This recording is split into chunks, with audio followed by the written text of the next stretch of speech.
Michael hadn't meant to stop at the bookstore café. He was already running behind, his phone buzzing with a reminder for a project meeting he'd almost forgotten. But the smell of roasted coffee drifting from the door had a way of tugging at his willpower. A 5-minute detour wouldn't hurt.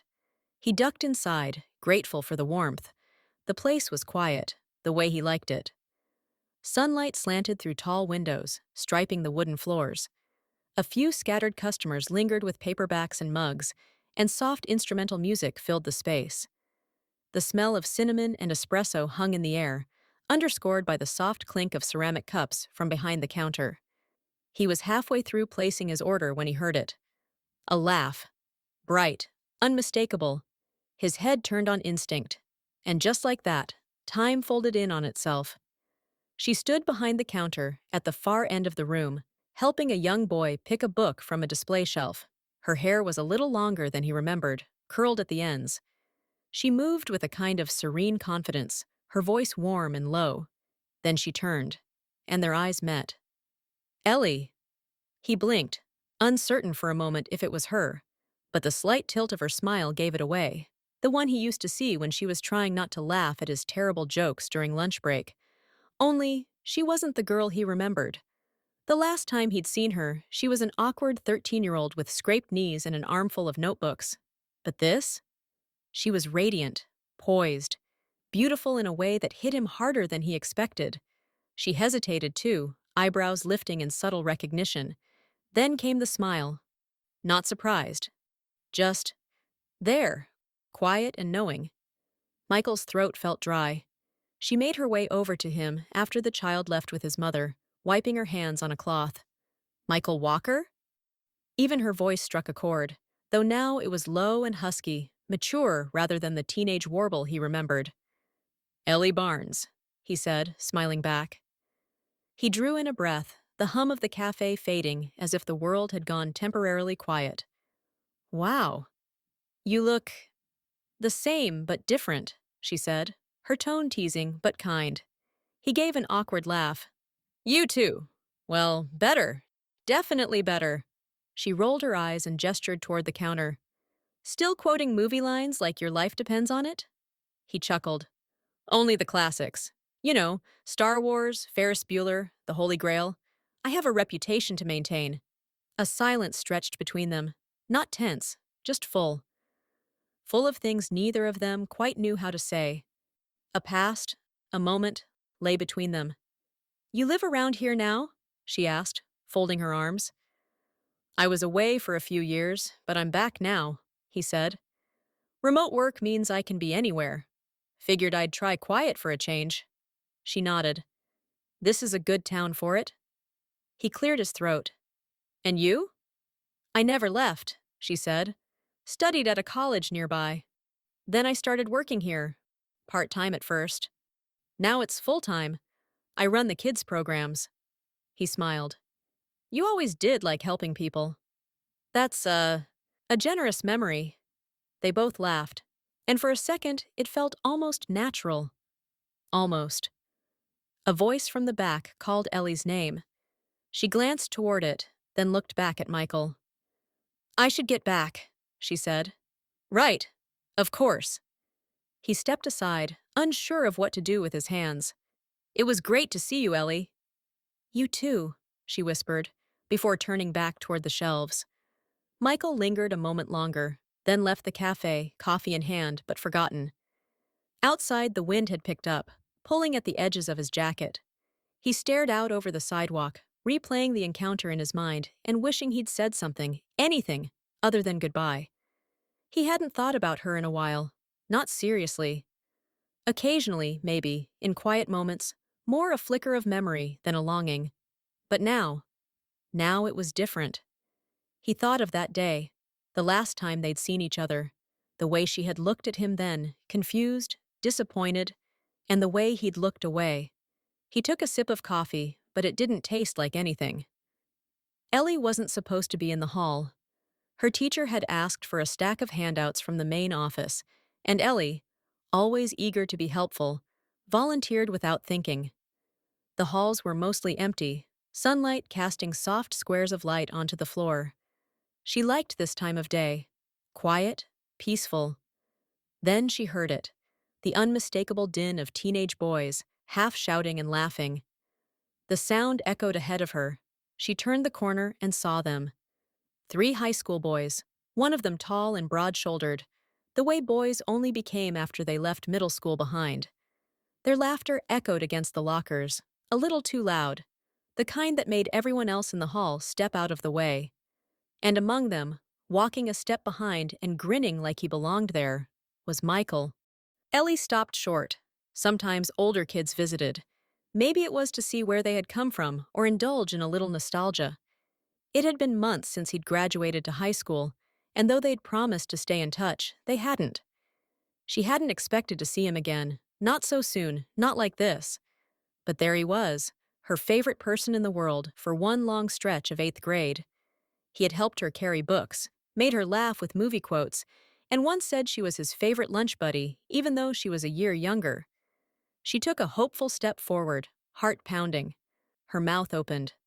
Michael looked up and saw her. For a moment, something flickered in his expression. Recognition, or maybe surprise. Then, just as quickly, it vanished. Michael gave her a faint nod and said, "Hey!" like she was no one. His friends didn't even look at her. They kept walking, and so did he. Ellie stood there, stunned. That was it? He didn't even stop.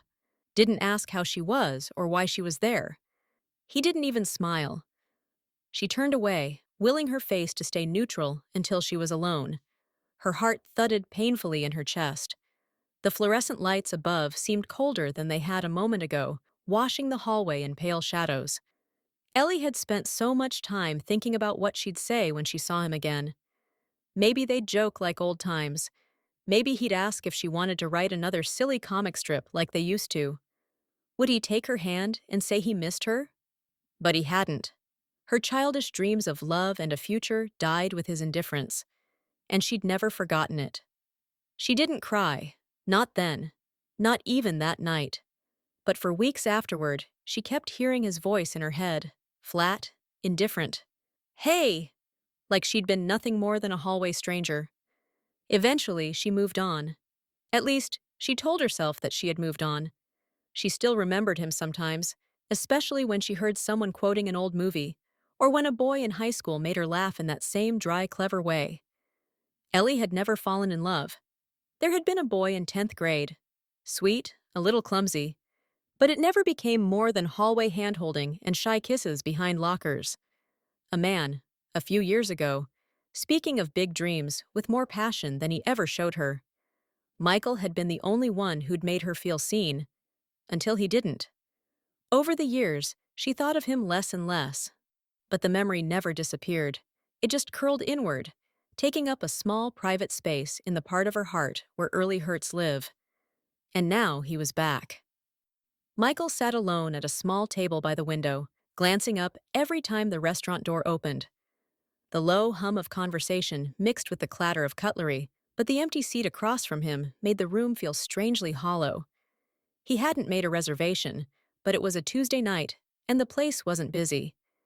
Even his order was an elusive memory that he couldn't quite recall.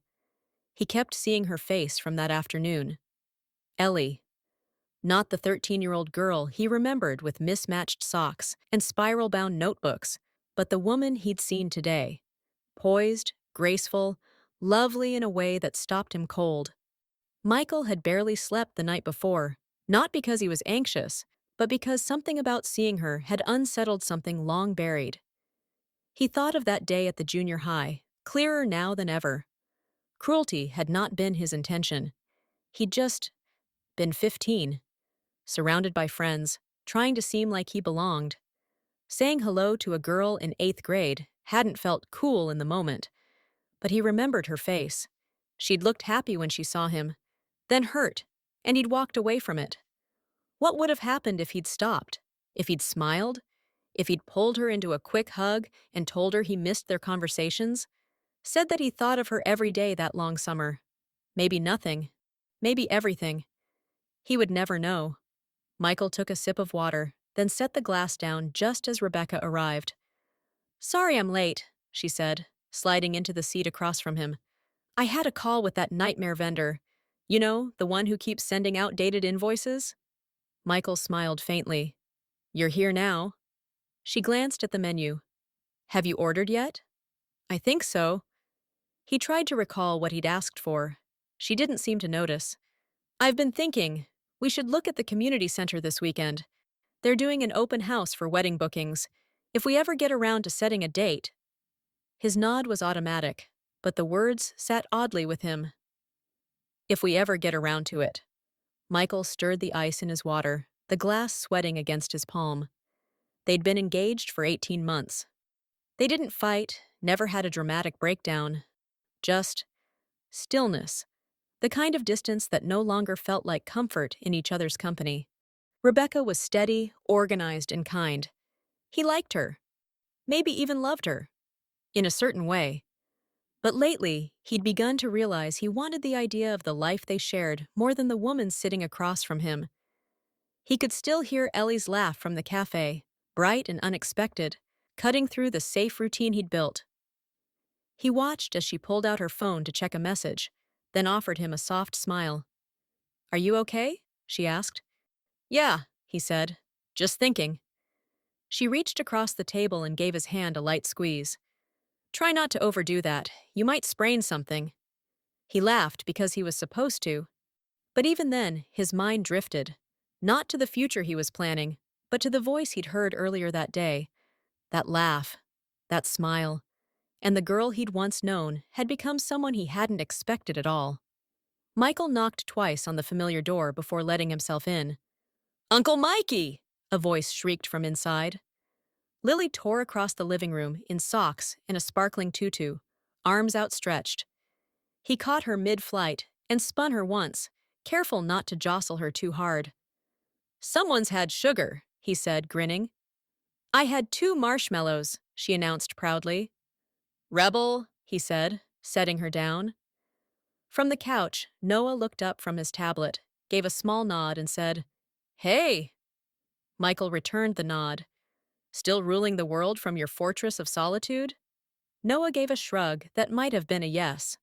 Laura emerged from the hallway, her expression tired but warm. She rubbed her back absently, her belly rounding under her soft blue top. This child has no respect for my spine, she said as she hugged him. But we're hanging in there. Michael followed her to the kitchen while Lily danced in circles and Noah resumed his game. David was stirring something on the stove, something that smelled like chili. He glanced over his shoulder. Don't worry, it's not spicy. You still have that thing where flavor scares you? Michael smirked. It's called sensitivity. Right, David said. That's what they call it now. They ate at the kitchen table, stories flowing easily between bites. Michael always felt more like himself in this house, less filtered, less performative. He'd never said it aloud, but he suspected Laura knew. Halfway through dinner, Laura gave him a look over her glass of water. So, when are we going to hear about a wedding date? Michael didn't answer right away. David changed the subject, asking about Michael's latest project, and the question slipped into the background. Almost. Laura wasn't one to allow a question like that to pass. Later, after the kids had gone to bed, and David had stepped outside to make a call, Michael helped Laura clear the table. You don't have to pretend, she whispered, placing a plate into the dishwasher. I've known you since you were born. He leaned against the counter. It's not bad with Rebecca. She's solid, smart, reliable. Laura dried her hands. But I don't think I'm in love. Not the way I should be. She nodded slowly. You always wanted a family, even as a teenager.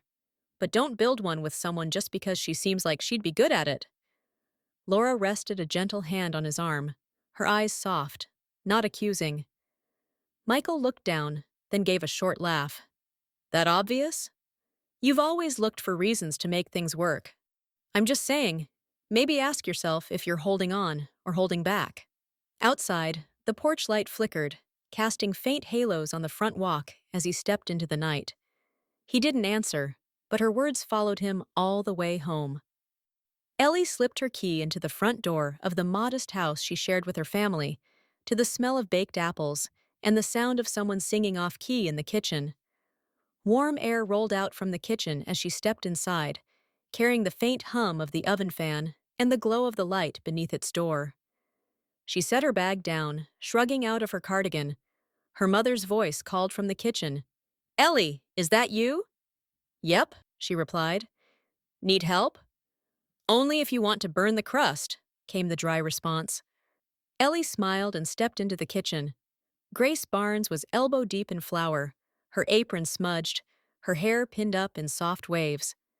Her mother had a way of making things seem fine even when they weren't, something Ellie had learned to appreciate more as she got older. "How was work?" Grace asked without looking up. "Interesting," Ellie said. "Ran into someone I knew a long time ago." Grace paused. "Oh?" "Michael Walker." That made her mother stop what she was doing. "Well, there's a name I haven't heard in a while." Before Ellie could reply, Sophie came barreling in from the hallway, phone in hand. "Did I hear Michael Walker, or am I dreaming?" "You're eavesdropping," Ellie said. "I call it strategic overhearing," Sophie replied. "So? Was he still cute? Or did puberty betray him?" Ellie rolled her eyes. "He looks older, taller, polished, I guess." "You didn't tell me if he's cute." The look on Sophie's face told Ellie that she wasn't going to give up. "Michael is as attractive as he's ever been." Sophie bumped her shoulder against Ellie's with a grin, and Ellie swatted her away with the corner of a dish towel. Then she leaned against the counter. "Did he talk to you this time?" That cut a little deeper than expected. "Yeah," Ellie said. "We had a brief conversation. Polite. Surprising, honestly."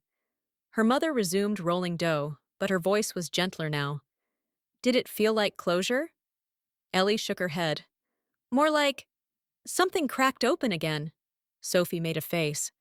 "You're not gonna fall for him again, are you? Because honestly, if he broke your heart once—" "He didn't break my heart," Ellie interrupted. "He disappointed me. I was 13, he was 14. We never had anything. We were too young for anything. It stuck with me, that's all." Grace looked up. "Some disappointments stick harder than others." There was silence for a beat. Ellie finally said, "I don't know what it means yet. I just saw someone I used to care about. That's all." And yet, even as she said it, she knew that wasn't all. Not quite. Michael hadn't meant to bring Ellie up. Not really. But after dinner, when Laura lowered herself onto the couch with a sigh and propped her feet on a pillow, she gave him one of her sideways glances, the kind that peeled past the obvious, the lamplight casting soft shadows across her face. "You've been distracted all night," she said. He shrugged. "Work's a mess." "Try again." He hesitated. Then, without quite meaning to, he said, "I ran into someone today." "Oh?" Her eyebrows lifted. "Who?" "Ellie Barnes." There was a pause. "That name sounds familiar." "She was a friend from junior high." Laura didn't push. She just waited. Michael leaned forward, elbows on his knees. "We were close for a while. Then I went to high school and I saw her again one day. I acted like I didn't know her." "Why?" "I was 14. Stupid. Trying to impress my friends. She looked happy to see me, then hurt, and I just walked away." Laura was quiet for a beat. "You've carried that for a long time." "I didn't realize how much until I saw her again today." "Did she say anything?"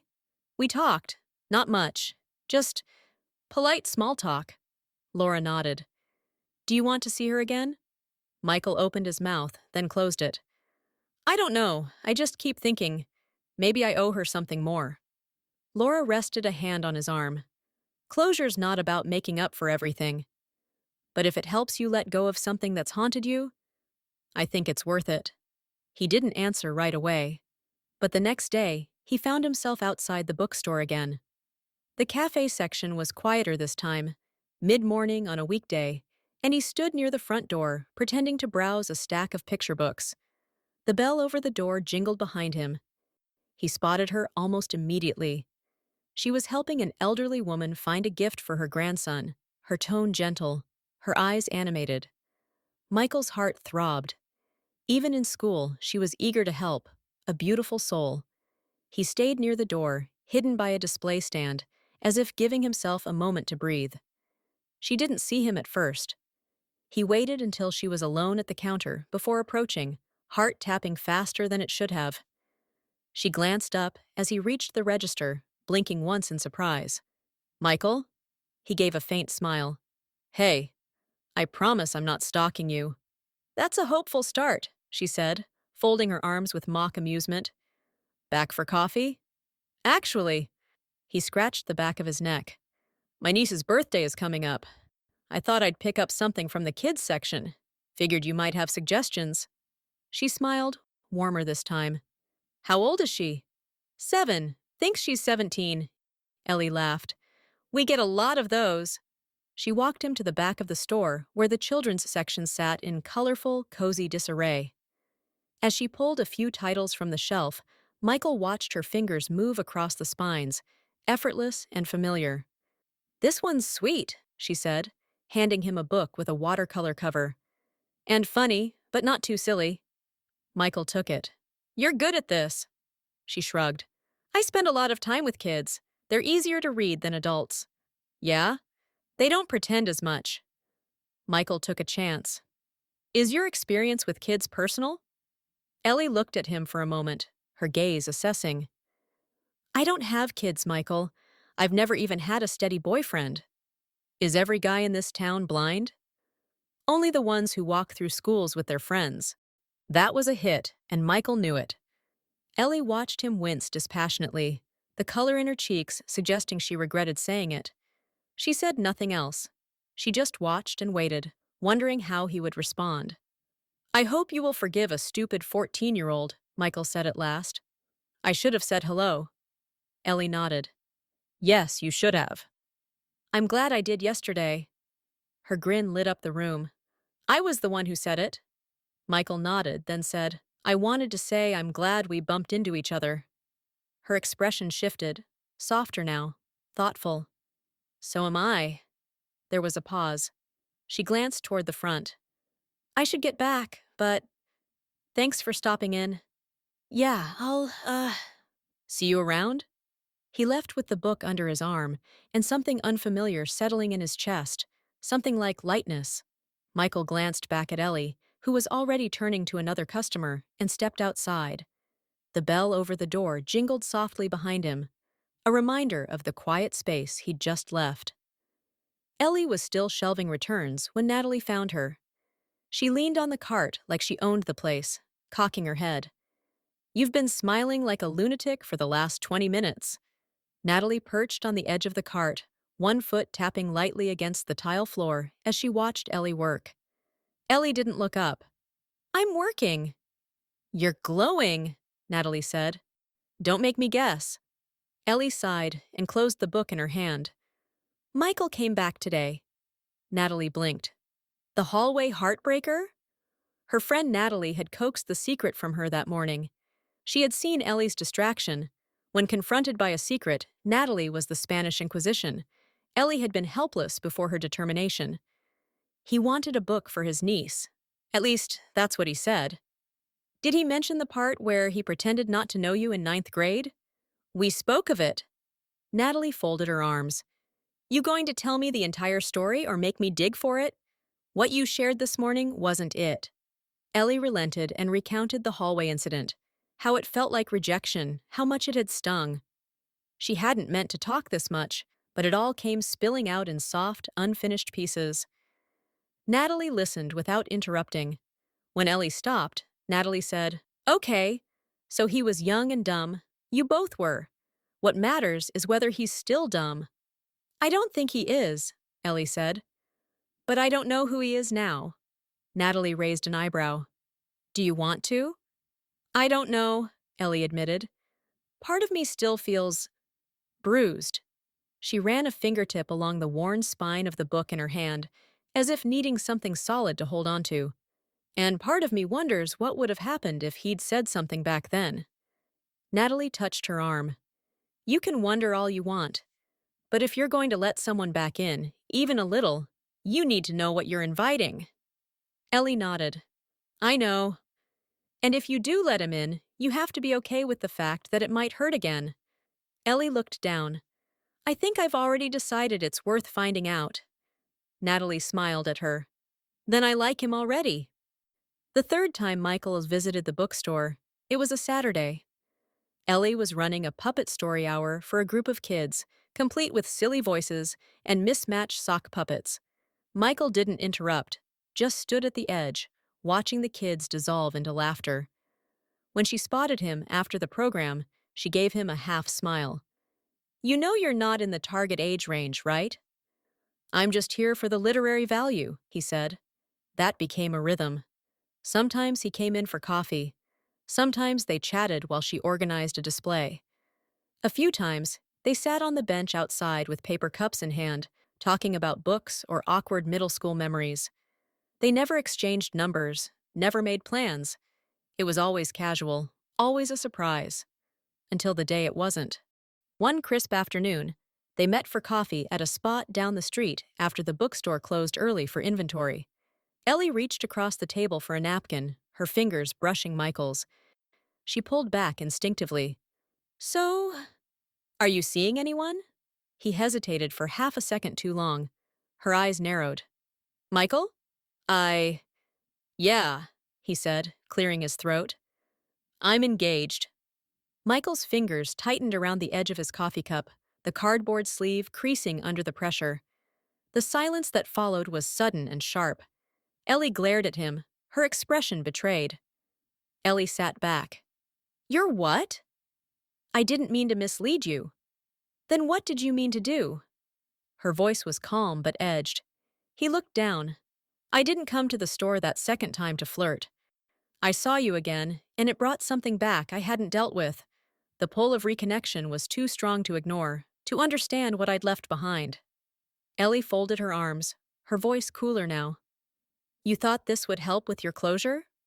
No, he said, meeting her eyes at last. I didn't think that far ahead. I just knew I hurt you once, and I didn't want that to be the last chapter between us. She looked away. You should have told me. I know. Ellie paused, then asked, Are you happy? He didn't answer immediately. She's amazing, but lately I've started wondering if I said yes to the idea of a family. Not to her. Ellie stared at her coffee for a long moment, then gave a small, humorless laugh. Well, that's romantic. I'm not trying to justify it, he said. Just explain. For the record, I felt this way before we reconnected. I'm not sure she's invested in us either. She sighed and shook her head. Michael, this is wrong. I will not play the homewrecker. Her voice was low but steady, and she set her cup down so carefully that it barely made a sound. If you're looking for an excuse, a reason to leave your fiancé, it can't be me. I won't be the reason for a broken engagement. I'm not asking you to. And yet, you're meeting with me. Ellie's look was steady, not accusatory. At the very least, some would call that emotional infidelity. His reaction stung and told the story of his confusion. I'm not asking for anything, Ellie. You are an old friend I met again by chance. I've enjoyed our reconnection. What would Rebecca say? Michael sighed. I don't know, to be honest. We've been engaged for a year and a half, and we don't even have a wedding date. Ellie eyed him and nodded. You're lucky I'm not the dramatic type. His smile was superficial. I am. Does this mean you'll walk away? Ellie stayed seated, arms crossed loosely, as she stared at the coffee cooling between them. She didn't smile back, but she didn't walk away either. Original heartwarming fiction every week. Subscribe for your next great story.